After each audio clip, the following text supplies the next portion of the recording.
The number of arms held by various militias, the inability of their respective governments to police the actions of these groups, and the proliferation of groups armed by sale of valuable resources in their lands like oil, diamonds, uranium, and the like, all fuel the increasing inequalities and marginalization of these peoples, which become fertile grounds for all forms of extremism.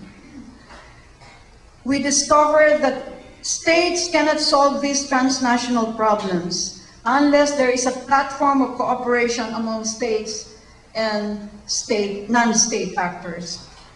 Such cooperation can only come, however, by departing from the national, local framework that we have been used to. Ironically, to strengthen the nation, we have to go beyond the nation state. Values are plural. While the United States is at the forefront encouraging all nations to go democratic, we often forget that the same democratic ideal should also allow for the creation of channels for relating different values and accommodating each of them and finding means of resolving differences that interfere with the efforts to understand and be in allowance of our differences. Think of how much more changes can be effected by community programs designed to socialize our young to the values of tolerance, trust, accommodation for others who are different, respect for other people's beliefs and ways of doing things. Think of how much more changes can be effected if militaries around the world attend programs designed to understand each other's meanings, not necessarily to homogenize their views, but for their thoughts to come into some shared understanding.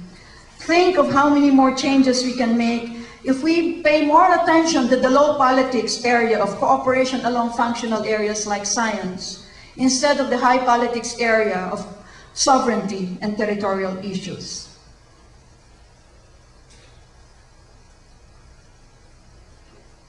It is not an accident that when we talk about the United Nations Universal Declaration of Human Rights, the word universal is attached to the word declaration and not to the word human rights.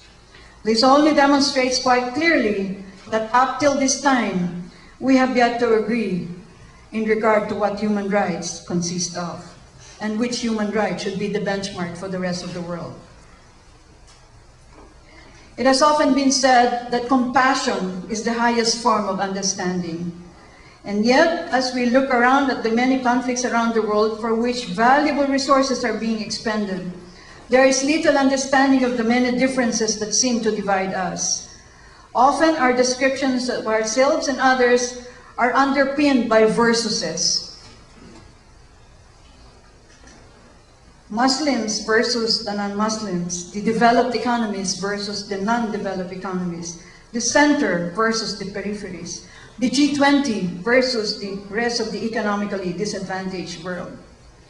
It seems as if the kind of comfort or good life that the G20 countries would like to give their citizens cannot be shared and extended to the rest of the world, or are the rest of the world going to be benchmarked by another kind of good life?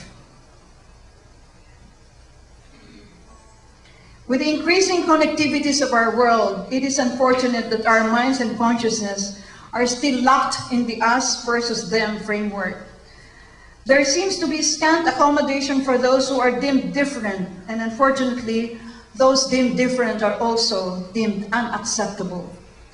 Thus, the classification of the United States of rogue states, axis of evil, which have significantly, those labels which have significantly in the past determined American foreign policies towards this state and determined its inclusions and exclusions. Sadly, while the military aspect of the Cold War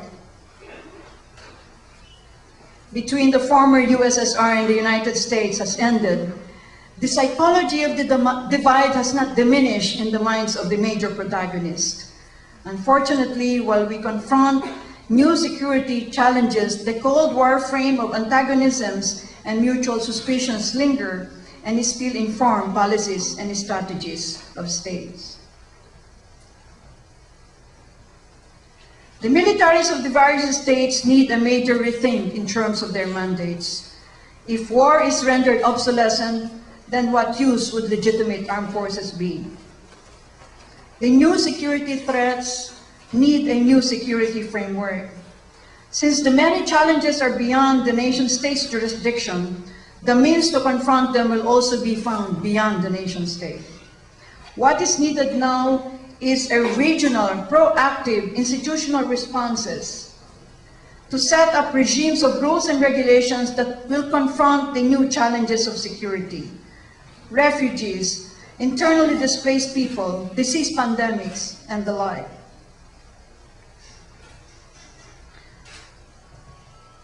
I had written a paper for the OECD detailing the creation of a regional rapid response force on disaster management. And in that paper, I outlined how the military and the various other disaster responders and other experts should come together, train together, and design cooperative and collaborative platforms for their work. I recognize the creation of this force, among others, as rather crucial in meeting our present security challenges. If we look, for example, at the 1990 earthquake that resulted in massive loss of human lives and infrastructure in the Philippines, the Kobe earthquake in Japan, the 2004 tsunami that hit many of the Asia-Pacific countries, in all these major disasters, many of the foreign assistance came, but they did not have any protocol to guide them. So there were so many days lost, and most everything that happened on an ad hoc basis. While it can be granted that there are various trainings and multi-country exercises that are going on, in the region, it cannot be denied that in the absence of both a regional legal framework and enforcement and implementing protocols, the same ad hocitis will be the way to confront the many disaster, pandemics, and other security challenges. Then we have to talk about other challenges like population aging, which have to be addressed as they not only strain the national resources of each country in terms of pensions, health services, and the likes, but they also become sources of conflict because states' immigration policies and labor migration refuse to change to meet the requirements of aging societies. In 2050, there will only be one continent that will have a young population, and that continent is Africa. The rest of the world will be aging. Indeed, the world has changed significantly, and we have to change with it. The preponderance of US military power can be harnessed to bring about a better life for everyone, without exception. The military now has a new mandate, and we call it armed social work.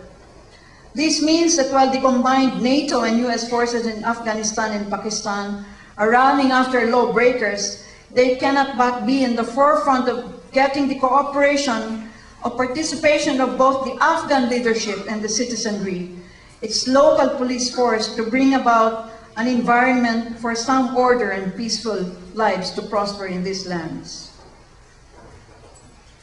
Or, we ask ourselves, is the military intended for nation building? It is a truism that economic activities to improve the quality of life of peoples cannot happen simultaneous with violence and lack of order. What Admiral Mullen and Lieutenant General McChrystal had observed in Afghanistan cannot but be the